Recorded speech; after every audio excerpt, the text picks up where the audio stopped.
If you like the video, make sure to like, subscribe, and comment.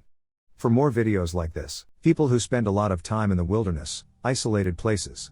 What is your scariest experience with another human being? I'm a geologist. I did my graduate field work in western Nevada. The first time I crossed a range that I assumed only a handful of humans had crossed and saw a hand-built shack with a legit mountain man out front, I kind of lost my shit. After a while I became to appreciate running into these off-the-grid folk. Then one day I crossed a mountain range, was walking up on what looked like some kind of farm. As I got closer I could smell it. Outdoor weed farm on BLM land. I immediately freaked out, hit the ground, and tried to scurry out of there. On my way out I was confronted by a man with what appeared to be an AR-10 or 15. I was carrying a sidearm for animals, cougars and whatnot, but not in a position to pull it. He offered me $10K to not report it and let me go. Never collected the $10K or reported it. Too scared to do either. That's my story and I'm sticking to it. I am in a search and rescue unit and have had some rather interesting experiences. I'll share one about a man that I never actually encountered, and that's what makes it strange. We got called out to this search Sunday afternoon to a fairly popular state park that has both backcountry and front country trails. Two guys were hiking one of the backcountry trails, when one of them starts to feel a little off. They know they are close to their car 1.5 miles, so the one that's feeling fine tells the other one to wait there while he hikes to the car and back to get some medication. When he returns, his friend is gone. It had been maybe 4 or 5 hours since the missing person was last seen to when I showed up on site. I was one of the first to show up to the search among a few other friends on my team. Most of us, including my unit coordinator, were thinking that this would be a quick search. The guy hasn't been lost that long, it's a fairly popular park, he was last seen not too far from here, they were on a clearly blazed trail, etc. So, we get sent out on a hasty search, basically a search in high probability areas, not an area search, where large swaths of area are covered. Near the point last seen, PLS, I spotted a phone along with some other items about 10 meters off the trail. This was my first real find of evidence on any search I'd been on, so I was pretty proud of myself. After confirming the phone belonged to our subject, we thought okay, we found his phone, this is going to wrap up within the next half hour or so. Boy were we wrong. The search continued through the evening. More ground units arrived. Mounted, horse, units arrived and cleared mile upon mile of trail. Air sent and trailing K9 showed up. Units from other counties showed up. Park rangers searched continuously. The search continued through the night, the next morning, all day, another night, and another 2 days after that. I can't remember the statics that my unit coordinator told us, but thousands of man-hours were out into that search. Acres upon acres of land were covered. But the subject was never found, and as of writing this, as far as I know, has yet to be located. We were all very surprised to turn up empty-handed while we all thought the search would be over quickly. Among the items found with the phone was a bag and straw. After testing these objects in a lab, it was found that certain substances may have been used by the subject, the effects of which can cause paranoia. This might cause a subject who would otherwise be responsive to be unresponsive or, even worse, evasive. Moral of the story is, don't do meth. But if you are going to do meth, don't do it while you are hiking or camping. Currently living near a big forest. One part of it is nice, places for people to hang out, exercise, walk pets and so on. And the other part of it just has a trail to walk on and nobody really goes there, other than to complete a lap when running. So last summer I was running and had my headphones on. Few moments after getting to the shitty part of the forest my phone dies and I stop to check what happened. I start to hear a soft voice coming from above, saying help me. I look up and there is a girl about 8 to 9 years old on a tree, stuck. I try to calm her down, and somehow I get her of the tree. When I asked how she went up, turns out some dogs were chasing her and she just went up and couldn't get down. When I returned home, her family already had turned in missing reports, and her mom looked at me suspiciously as I was to blame. After the girl explained everything, her brother hugged me and thanked me for everything. Him and I still hang out, and the little girl sometimes comes with us. I was on my wife's family's ranch, which is about 1,000 acres. I was scouting deer as it was deer season. I had my rifle slung on my back as I was walking through the woods.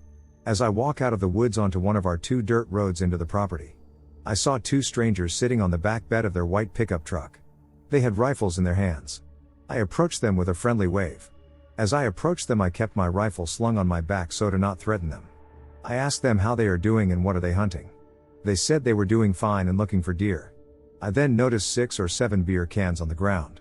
They asked me the same thing and I told them that I was good in scouting deer as well. Here comes the hard part. I asked them how they got onto the property. They began to mumble and asked me the same question. I politely told them that my wife's family owns the property. I then told them that they should leave. I told them to have a great day and started walking backwards. After about 20 yards I turn around and start walking very briskly. I heard one shot in my direction. I hit the ground behind a bush and another shot rings out. I hear that whiz. I immediately position myself to fire on them. I see one guy packing up his gun into the back bed of the truck. I take aim at his right leg and fire. I get up and start running into the woods. I hear screaming. After 20 minutes I get back to my Tahoe and call the game warden and local sheriff.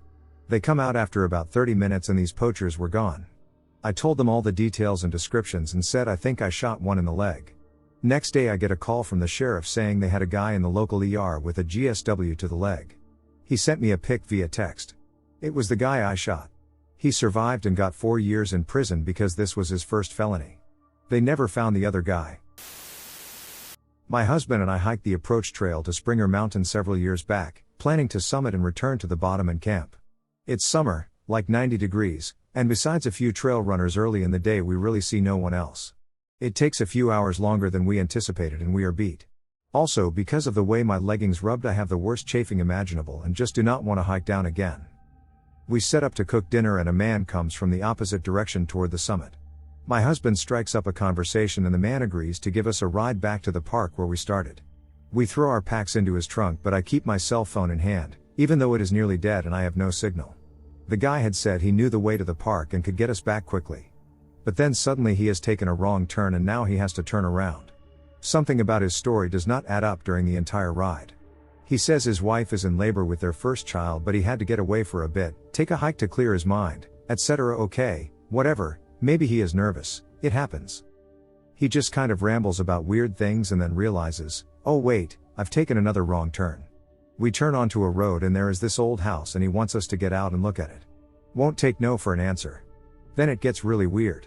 He asks if he can take pictures of us in front of this house, standing on the porch, sitting. He is in full photo shoot mode. I want you to look happy. Now I want you to look angry, etc. We get back to the car, I'm thoroughly creeped out. He is Sheldon Cooper, in Ted Bundy form. He tells my husband that his car is running hot and needs some water to cool it down. He has some in the trunk if my husband wouldn't mind getting it for him. I instinctively hop out with my husband because no way am I getting left in this car if the guy is trying to split us up. We put the water in and away we go. I am telling my husband in the car how we had to meet so and so tomorrow morning. We made plans, whatever I can just so this man takes the hint that someone knows where we are and had plans to see us the next day. Our location was known, exact plans were not to anyone but us, we weren't meeting anyone. I am fantastically relieved when I finally see that we are finally nearing where we park our car in the park. When we finally find it, this man will not leave while we are putting our packs and things into the car, asking our plans, etc. He asks for my phone number and I give it to him off by 1 digit. I tell my husband to go into the hotel and get us a room for the night so that we can rest. Our plan is to actually wait until he is gone and we will get a campsite. The man says, well, they have a really great dinner, I will follow you inside and see about that. I lock myself in the car and my husband delivers some spiel to the desk attendant about us needing to book a campsite, something, can we drive around and look for an empty one? He was feeling extremely skeptical about the situation too. His plan was to say we were booking a site, wait for this guy to leave and return to the hotel later where the guy wouldn't know our room or anything. We drive to the farthest lowest point of the campground and sit for nearly 2 hours. It's getting dark, we are tired. We finally decide to drive through the camping area and to the hotel. Surely this guy has gone. As we drive past the tents we see his car just sitting and waiting where he has full view of the camping area but can also see the hotel parking. My husband pulls a U-turn and we book it nearly 2 hours from the park and find the worst, cheapest hotel. To this day we swear that we dodged a bullet. This man could have committed the nearly perfect crime if he had picked us up from the top of the mountain and we just never returned to our car.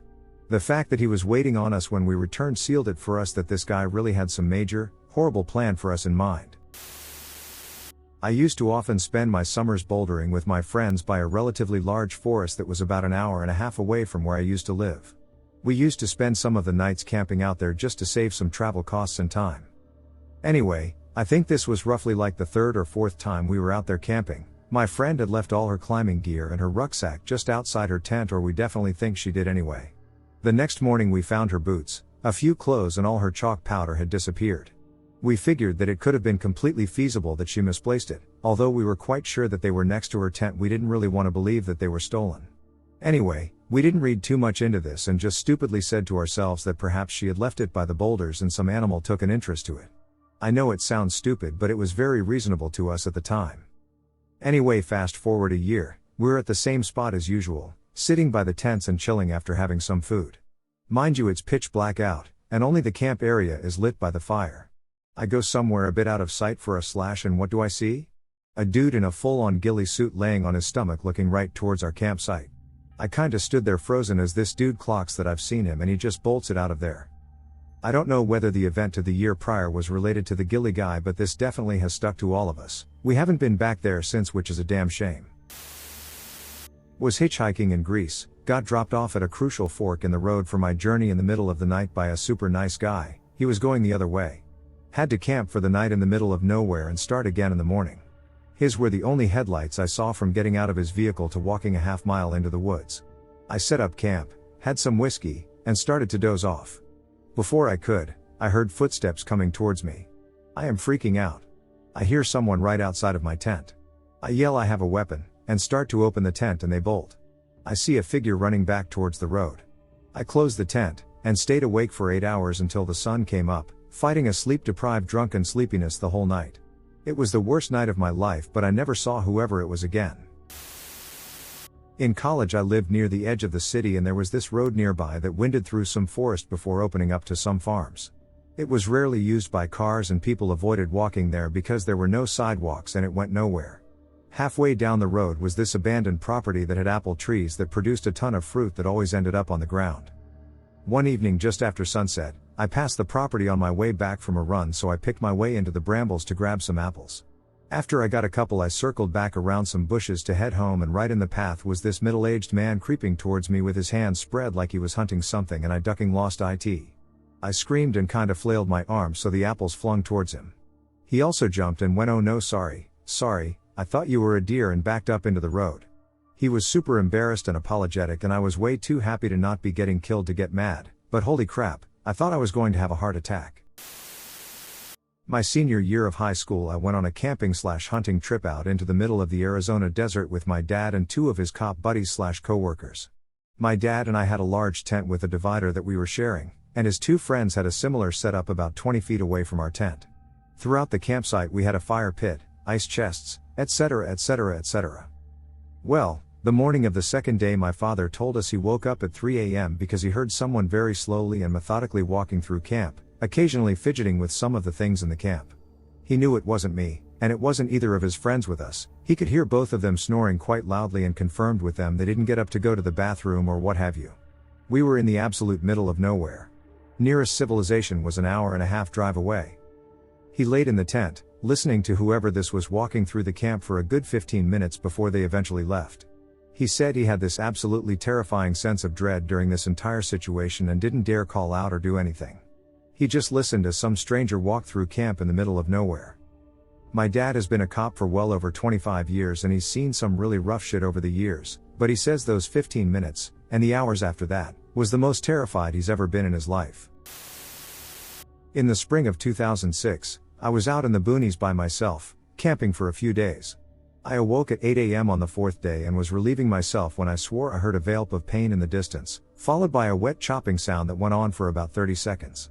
Then more silence for 20 minutes, so I thought maybe I was imagining things in my sleepy hangover. Another 20 minutes goes by and I can hear footsteps, broken twigs, and the unmistakable sound of heavy breathing. Thing was that nobody in their right mind would be coming to my location from that direction, as it's a very long and difficult hike, and nobody lives in the area anyway. So now I'm at full alert and I reach into my tent for my pistol. Then when I stand up, I see a man dressed in priest clothes, white collar and the whole bit, blood smeared on his neck and white collar, and a bloody handprint right on his forehead, and covered in dirt and mud head to toe. No hiking gear, no water, just a bloody priest with a machete. I immediately think about the painful yelp and wet chopping noises, and I think this guy just got done ending someone in the woods, got turned around in the woods and mistakenly wandered into my camp. Just as I'm pulling back the hammer on my pistol to defend myself from a wild machete attack, he speaks. You are a hard man to find, Mr. Hominy. Do you have a first aid kit by chance? I seem to have injured myself trying to cut myself loose of a thicket of bindweed. Turns out that my aunt and uncle had asked their priest to come talk to me, as they were worried I was out in the woods to take my own life after having lost my older brother to suicide the previous summer. They had told him where I was and he hiked for 3 hours the previous evening, got lost and slept through the night leaning against a tree, woke up at first light and hiked another 2 hours to my camp. He downed a couple bottles of water and ate some fig bars while I tended to the deep cut in his left arm and right leg, then I told him I was taking him to the hospital. He did not want to make that hike again and seemed to be feeling some despair at that point, but I ignored his attempt at delaying. He felt really stupid when we walked around a grove of pines to find my truck sitting next to a trail, then drove that trail for 5 minutes before hitting a road. He had driven by that trail the day before but didn't take it because of the no trespassing sign, and instead hiked through 2 miles of incredibly thick brush and timber, no doubt walking in circles at one point. A few stitches and prayers later, he was right as rain. To this day he has no idea how close he was to getting shot. Me and my ex were camping at a camping ground in our local national park. There were like 3 or 4 other tents on this tiny island connected to the lakeshore by a tiny bridge. We had been sitting around the campfire for a few hours with the other campers smoking and having a good time. It's late August, pitch black outside, you can't see anything except the immediate area surrounding the fireplace. Everyone else goes back to their tents. I grab my camera and tripod to go set it up for some long exposure shots. I walk maybe 150 feet away from the fireplace and tinker with it for a few minutes before leaving it there to do its thing. When I approach the fireplace I notice a dark figure standing next to / behind the bench my girlfriend is sitting on. I try to make eye contact but this guy is just staring at the ground. I'm stupid high and starting to get scared so I muster a half-assed hi and sit down next to my girlfriend. My girlfriend is even more scared than me because unbeknownst to me, he has been asking her some really sketchy questions. Are you alone? Where's your boyfriend? And so on. We sit there in silence, staring at the fire for a few minutes before I tell the guy to sit down. He was still standing behind us, a bit to the side. He starts asking questions about whether there are any other campers on the island and whether we all know each other. We are starting to get really ducking scared. He points at my spare camera body on the ground and makes some comment on how it must have cost a fortune. For the next half an hour, he just sits there, barely speaking, never once showing his face behind his hood. I remember sitting there with a knife clutches in my hand watching his every move like a guard dog. When the adrenaline starts to clear from my head I get up and tell him we're gonna go to sleep. He barely notices it and when we start packing our stuff into our tent he gets up and leaves. Fast forward to an hour later, we're laying in our tent, scared shitless when a flash of blue light hits our tent. My GF remembers that he had a head torch. We are really ducking scared now. We hear some steps. I stick my head out, left the tent half expecting to get a hatchet as a forehead ornament. I can't see anyone or anything, no headlamp, no nothing. This repeats itself a few times during the night. We get a few hours of sleep and pack up our shit to get out of there. On the other side of the tiny bridge that connects the island to the lakeshore we see him again. He just looks at us while we walk away, not responding to our friendly waves. That's my story. Really ducking creeps me out to think about it. While camping with 2 buddies, a man and boy pulled up in a new 3 Series BMW sedan. They were not equipped with any camping gear or supplies. At first we thought that they may just be new at camping, however after speaking with the man for a while it was clear that he just spontaneously decided to attempt to car camp with the boy. Being ill-prepared, the man attempted to buy gear and supplies from us, including my buddy's dog. We let the boy play with dog during the evening, provided them a few blankets, and a portion of supper. The boy looked sad, the man appeared nervous, something was off. In the early morning one of my buddies slipped out of camp and made way to the ranger station. As requested the ranger came back with their sidearm. By then me and my other buddy were treating the man and boy to breakfast. As soon as the man saw the ranger, he bolted for his sedan. Quick thinking, my buddy pulled his sidearm out and stepped in front of the sedan. While the man likely could have just drove away in the sedan, he instead exited the car brandishing his own pistol. Everyone was now in an armed standoff except for me, as I had grabbed the boy and pulled him behind some nearby rocks for protection and concealment. The ranger ordered my buddy near the car to back away, asked the man to drop his gun, asked my other buddy near her to draw down his sidearm, and told me to stay put. Luckily, the man avoided a shootout. It turned out that the man had kidnapped the boy. Climbed Quandary Peak Elev. 14,265 solo, in November 2016, located in the 10-mile range of the Rocky Mountains in Colorado. Went through the protocol of doing a solo trip, Told people where I would be, approximately time I would be out of cell range, planned to camp overnight after the climb. Late start up the mountain, but weather looked clear, sunny winter day, so I went. Beautiful hour or so hike through a thick forest to get to the base. Hike up was freezing, but had all my gear, spikes on, made it to the summit, took a few celebratory shots with my camera, then headed down, racing against the setting sun. Ran into one couple on the hike down, who were trying to summit. I thought this was a bad idea because the sun was going down fast, and they were still about an hour from the top. Not a clear scramble in the winter, super icy, no fun in the dark. Anyway, it's pitch dark by the time I make it down the mountain. Pull out my headlamp, it's dead, pull out my blow-up lantern, strap it to my chest, head into the woods to hike out to my car. It was the scariest thing I've ever done. No moon, no light from the sky, my ducking lantern kept dimming, and every tall tree stump looked like an ominous figure, looming in the dark. There were eyes. I'm assuming animals, but my vivid imagination and adrenaline were pumping. I was so scared, the thought of sitting down and curling up into a protective sobbing ball actually crossed my mind, but instead I hiked fast. Suddenly, I came to a small clearing. A shadowy, human or tall stump-looking figure loomed a few yards on the other side. I stopped cold, feeling the blood drain from my face and hands. My body ridged up and tingled in alarm. I grasped my pocket knife, swallowed, made a move toward the figure, because it was standing in my path, and it slowly backed into the darkness of the wooded area. Past that spot, could have had a heart attack, I was so wound up. Made it to the dirt road, back to my car, promptly drove back to Denver. I wonder about that couple sometimes, if they made it to the summit, and how they got through the woods on their way back. Actually really proud of myself. I'm a small woman battling anxiety and depression, so facing my fears, like solo climbs and dark forest hikes, makes me feel like I can accomplish anything. A friend and I were scoping out an area for hiking because we were both new to the area. It was probably 6 p.m. but pitch black because it was the dead middle of winter when it gets dark at 4 p.m. We drove down a dead-end dirt road to try to find a trailhead we had heard about.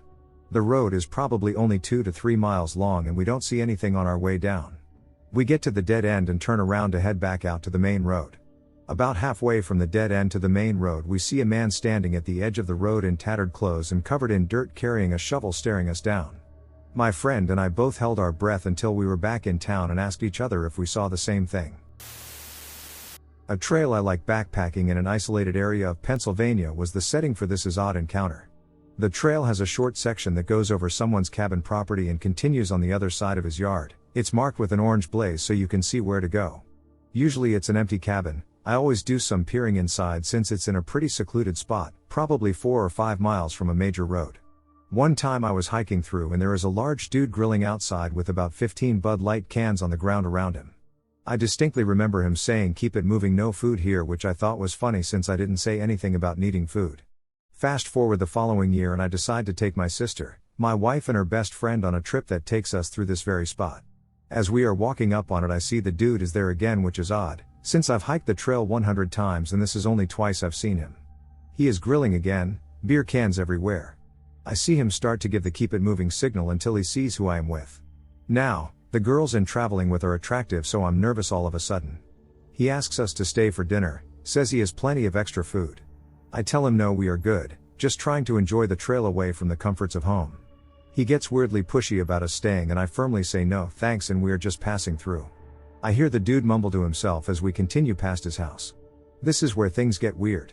There is a prominent camping spot not far from this section of trail and it's late in my head. I want to keep going because I don't want to camp near this asshole. The consensus is everyone is pretty tired so we set up camp. I'm nervous the whole time thinking this drunk dude knows there are 3 women camping in tents near his cabin. I never get nervous around folk I see on the trail because everyone is usually very nice and wonderful to talk to. This guy just felt off to me though. Fast forward to the middle of the night and sure enough I hear someone on the trail outside the tent. I'm just praying it's a bear at this point. But I hear the dude mumbling to himself and I panic. I hear him now in the camp. He's going through our shit and is pissed drunk. Duck. Okay, think. I realize I have a blowhorn on my pack I use on the trail to scare animals off should I encounter any. So I unzip the tent slowly and roll out. Dude is fumbling around and it's scary as hell because it's the middle of the darkness in the middle of nowhere. I start to run towards him and blow my air horn repeatedly and it's loud as shit. Everyone in their tent starts screaming. The dude nearly shits his pants and starts bumbling the duck out of there. Everyone is so shooken up at this point we pack up and night hike out of there. Worst experience I've ever had. So I live in the mountains on the East Coast, and where I live specifically, there's a lot of hollows or hollers.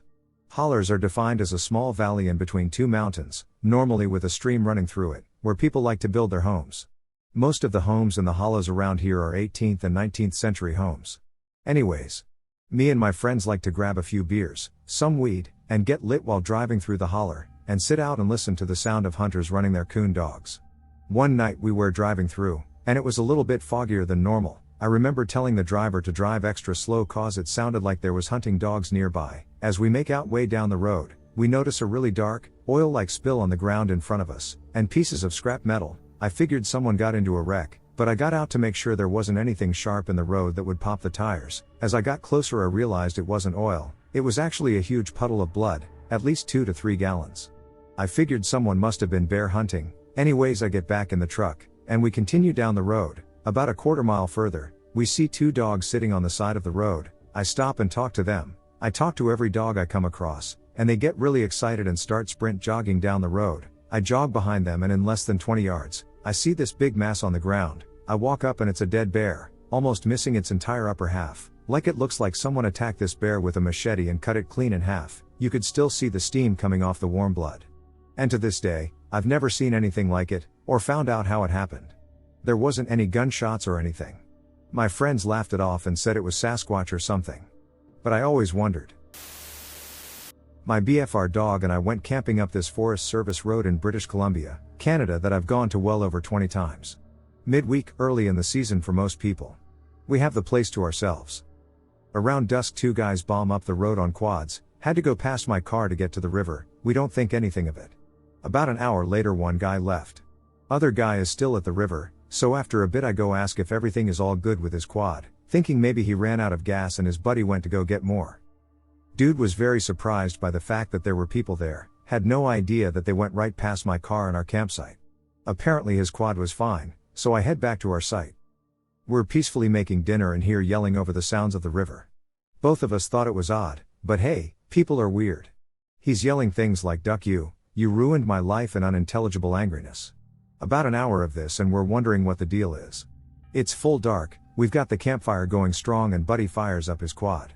We're a little bit higher up than the road, maybe 5 feet, and he stops at the entrance to our site. My BF walks over and Buddy is all "Oh, there's people here?" and starts asking questions about how many people and how long we've been there for. My BF lies and says "Therese, a few of us, and more coming, smart man." Buddy goes off on his quad past my car which is parked about 10 feet down the road on the way out. About 10 minutes later he comes back, past the car, past our site and has some more strong words with the river. Another half hour of yelling and he gets back on his quad, goes to drive back out, and stops right near my car. We're definitely weirded out at this point and didn't want my car trashed. BF takes the hatchet and goes to get something out of the car. Buddy is once again surprised by our presence. Buddy leaves again, but not 20 minutes go by and has come back. It's about 11 p.m. now, we were drinking but now are stone cold sober. Buddy stops his quad just below the campsite again. We pretend to ignore his presence and go on with our conversation. I've got 911 dialed on my phone, a hatchet beside my chair and my hunting knife in my lap, just about to press send when he goes to leave again. I call anyway and let the police know what's been going on and if they find 2 bodies it's us. Buddy came back 2 more times, finally left for good around 2 a.m. I don't think we got any sleep that night. I've never been so unnerved in my life, and I do a decent amount of solo camping. Never heard anything back from the police either. Still freaks me out a bit to this day. Last summer I went through a stage of running local tramping tracks in the weekends after work. I headed off on a 4-hour run uphill after work on Friday at 7 p.m. with a runner's backpack with a sheet to sleep in, warm clothes for the hut, enough freeze-dried food for 2 days and a head torch. About halfway on top of an unsheltered mountain rain started setting in and it got dark. Luckily I had my head torch on me so I could still run and I had a change of clothes so I would be able to get dry at the hut. I arrived at the hut soaked through, tired and hungry, and the strangers at the hut were already asleep so I was trying to be quiet. I started preparing my food and got changed and very quickly realized I had forgotten a lighter. I went to sleep hungry and exhausted at 1230 and told myself I would borrow a lighter off of one of the strangers tomorrow morning. The next day I woke up cold, hungry and sore at 6. Everyone else on the hut was still asleep, but there was a break in the rain, so I thought I would do today's run home early before the weather set in. All was going well until about an hour into the return journey when it started bucketing down. The rain quickly turned to hail, the wind started picking up and fog started setting in. The path was lined with markers in patches where the track wasn't obvious, but the fog got so thick I was unable to see the next post to go to from the one I was at. Not wanting to get hopelessly lost, I decided I would walk in a straight line away from the marker in the general direction I thought the next marker would be, always keeping the previous marker within viewing distance if I needed to go back to it. This was working well until I got back to the completely exposed portion of the track. The wind was now strong enough that the big gusts knocked me backwards and the hail was stinging every piece of exposed skin. I quickly put on every piece of clothing I had as padding from the hail, but I had nothing to cover my face with, so I used my hands to shield my eyes. The fog got even thicker and I could now only see about 2 meters in every direction. I decided I needed to wait for the wind to die down a bit, so I took shelter next to a big rock on the otherwise exposed hill and tried to eat some of my freeze-dried food without cooking it. This just made me even more dehydrated and I had run out of water already. By this stage I had run 20 kilometers, hadn't eaten in 30 hours, was covered in welts from the hail and was dehydrated. This was the most scared I have ever felt on a trip by myself. I can usually handle myself, but this was something else entirely. No one knew where I was and I was so exhausted in this moment I felt like I couldn't keep going.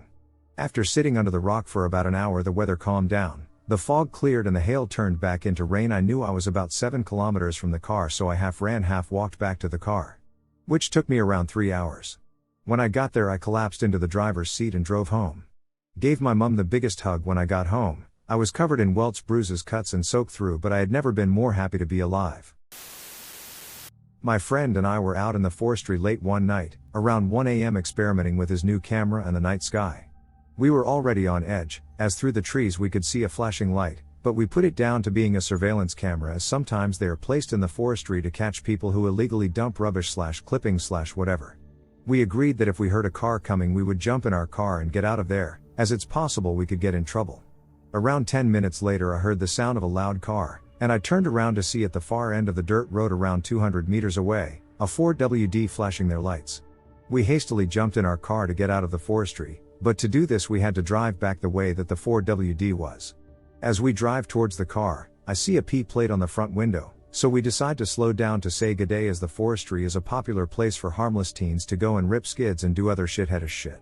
As we roll up to the ute, my friend who's driving winds down his window and greets the boy in the driver's seat of the ute. The boy just glared.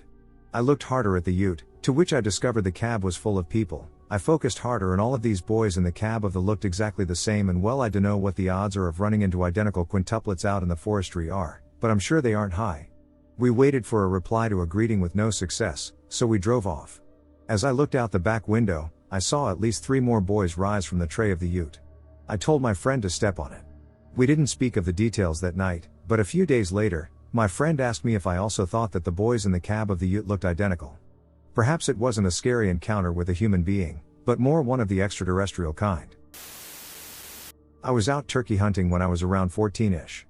I was within shouting distance from my dad, but otherwise on my own. Now, the thing about turkey hunting is that you don't wear high-vis orange while you are sitting. You wear it on your way into your spot and your way back out of the bush, but while you are actually hunting, you are in full camo, since turkeys see in color. Another thing to know about turkey hunting is that there is a big issue with hunters stalking birds. This is idiotic and illegal. Turkeys have awesome eyesight, you will not sneak up on a turkey. These two factors make turkey hunting particularly dangerous, since you are sitting out there invisible, making turkey sounds, and idiots are out there trying to sneak up on birds, which can turn out to be humans making bird noises. So, there I am. Full camo in my spot, using a mouth call and calling in what I think are some birds. As the birds get closer, I start hearing crashing in the bush. These are not turkey, the noise is too loud to be a bird. I'm calling at another hunter and he's answering me while trying to stalk what he thinks is an actual turkey. This is obviously a dangerous situation to be in, since the man walking towards me is not wearing orange, asshole, and he's actively looking for any movement from this bird in the bush. Me moving at this point can result in me getting shot. I can only hear this guy and I cannot see him, so I have a rough idea where he's at, and I'm terrified to move to grab my orange hat or vest to signal to this duck that I'm a person. So I decide to shout to alert him that he's stalking a human, not a bird. My shout results in a shot. This duck, in addition to illegally moving through the woods without orange on him, is also obviously trigger happy and is okay putting shots off at anything that might be a turkey. Super safe situation /s. So I shout again, still afraid to make any actual movement that may result in this idiot filling me with turkey shot. I yell, "Yo dude, I'm a person not a bird. Quit shooting." This results in 2 more shots hitting close to where I'm sitting. I'm shitting bricks at this moment, thinking I've somehow found myself in the most dangerous game. I chant squatching down the tree I'm sitting against, so I'm laying flat on the ground, and I yell again for this duck to quit firing. 2 more shots go off. At this point my dad is hearing the commotion and tosses his orange on and is crashing towards me through the woods. This finally gets the trigger happy asshole to finally stop shooting. Dad gets to me and we try and follow where this asshole was walking so we can confront him or find his car so he can be reported to a game officer. We never found the guy. I haven't been out hunting since. Backcountry snowshoeing. It was day 1 of a 3-day trip. I got to see the signs at the base camp. All the regular fun stuff. Rescue services may be unavailable. Local emergency radio frequency is 9999. Beware of animals. Do not attempt if inexperienced. Etc. etc. I saw one other guy at the base, but we set off in different directions. A few hours in I'm in a heavily wooded area and I see some movement up ahead. Pretty soon I can tell it's a man. Dude is probably about 50. In great shape. High-end gear. We stopped to talk, which is really normal, and actually a good thing to do for safety reasons. Should something go wrong for either one of you, it's advantageous to be able to give a more recent position to rescue crews. Plus it can just be nice to have a chat. But the conversation with him was just kinda off. Pauses lasted just a bit too long. He kept asking weirdly personal questions. What's your name? You out here with anyone? You from around here? Were you camping? Etc. Normally those types of questions wouldn't bother me, but this guy. He was just unsettling. Plus he would give really vague answers. I'm John. I'm from nearby. I work a couple towns over. But whenever I answered incompletely he would push the question. It almost felt like he was sizing me up. I could almost see the gears turning behind his sunglasses, like he was thinking about how alone we were. And we were very alone. I only saw one other person after this guy. The interaction ended when he reached behind his back and took a big step towards me. I jumped. He scared me. I reached for my gun and stepped back. He chuckled, "Oops, lost my balance. Well, I best get going. Stay safe." And he just started walking away, back the direction I had come from. I didn't wait around. I kept going too, and I kept looking over my shoulder every couple of seconds for the next few miles. It's not uncommon for people who like going into the back country to be a little weird. It's pretty normal for conversation to not really flow. They might go on for 5 minutes about a snowdrift a few miles away, or insist you watch out because they saw bear tracks and keep insisting after you say you understand. It's also really common for people to be armed. Sometimes animals get desperate, better to be safe than sorry. So if someone wanted to hurt you, backcountry people are probably more able than most. Even with that said, this was the first time a person out there made me feel unsafe. I grew up going to my cabin every summer in northern Minnesota. We'd spend our time fishing, hunting, and mostly four-wheeling on the trails up there. One day, we were going down a trail we'd been down a million times and there's a hillbilly standing on the side of this trail. Not just a dude who lives out in the country, a hillbilly. I'm talking ripped up overalls with no shirt underneath and bare feet. It was crazy considering that we were at least 45 minutes from any town and about 20 minutes away from any of the cabin communities. The guy just stared at us as we drove by. We thought nothing of it. We go further down the trail and see a brand new minivan parked on the side of the road with the windows down, empty.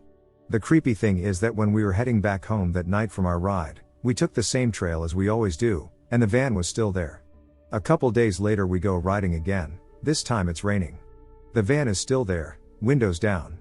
Now, I don't know if the kind gentleman staring at us from the woods had anything to do with the missing stick figure family of 5 on the back of this minivan, but it creeped us all out for a while after that. Me and some friends decided to go camping in Arkansas and spend a day on the river. Our 8-hour float trip turned into 14 hours because of distractions, and caves and all kinds of fun, but we were all utterly wiped by the time we got back to the campsite. 2 of the guys take off leaving me and my ex along with my buddy and his wife. We still had a few hours before sunset so I decided to take a nap. While I was napping, a canoe with a drunk man and a woman floated by. The drunk guy was catcalling the girls and he accidentally flipped over the canoe. This sent the dude into a rage and he blamed the girl who was with him, so he threw her bag out of the canoe and left her there on the shore by our campsite and continued down the river. About 20 minutes later I woke up and was filled in on the details when I noticed a young woman wandering around the empty campground. See, we took our float trip in late August, school had already started but the weather was still nice. We were the only people at our campsite and the campsite was a few miles from the nearest house, and several more miles away from the nearest town. Pretty desolate location at the time. I felt bad for the girl, so me and my buddy hopped in the car and asked if she needed help. She was hysterical. She had no idea where she was at and she didn't have a cell phone. All she had were her boyfriend's truck keys, but she knew what town, about 25 minutes drive away, she was parked in and where. My buddy decided to drop her off while I stayed with the girls and got dinner ready. He actually made it there and back pretty quick since we had driven through that town on the way to our campsite, so he knew where to go. A little after dinner and about an hour after sunset, we could hear voices coming up the river and I knew we were going to have trouble. The girl's drunk boyfriend and two even drunker male friends were using their cell phones as flashlights and walking up the bank of the river yelling out this girl's name. I have long since forgotten what it was. As soon as they saw our fire, the only light for miles around, they came up and threw the rest of my gathered firewood onto the fire so they could warm up. The drunk boyfriend then told us a lie about his girlfriend getting mad and jumping out of his canoe and taking his keys. He then demanded that we let him use our phone. I lied and told him our phones were wet and taken apart drying in a bag of rice. He ignored me and asked again, being real sure to smile and be nice. I again told him no, that the phones weren't working. I know this doesn't sound all that threatening, but all three of these dudes were drunk and aggressive, and everything was super tense. I know if they had found that girl out in the dark, things would have become violent. It was going to rain that night, but we had decided to camp through the rain because of how tired we all were. But I got my buddy to help me start packing up our tents and gear into my car when the three dudes decided to sit around the fire and warm up while flirting with our girlfriends. The girls knew what was up and kept talking to the guys while we packed. I have never packed up a campsite so quickly in my life. In about 15 minutes I had both tents and all of our gear as well as 4 kayaks in the trunk or strapped to the roof of my car. Soon as I gave the word, the girls jumped in and we followed. It wasn't until then that the guys realized what was happening and that we were leaving them, but they bolted towards the car and tried to box us in. I swerved around and the main drunk guy began screaming obscenities at us. That he was gonna duck and kill us and that he hoped our babies would die. Really bizarre, violent shit. I had to pull back around the campsite to leave, and as I did I slowed down and rolled my window down a bit and the guy relaxed and stopped yelling. I think he thought I was going to give him my phone or stop, but I just wanted to tell him that we had in fact seen his girlfriend and that we had given her a ride to his truck hours ago and that she had left their asses behind. Then I sped away.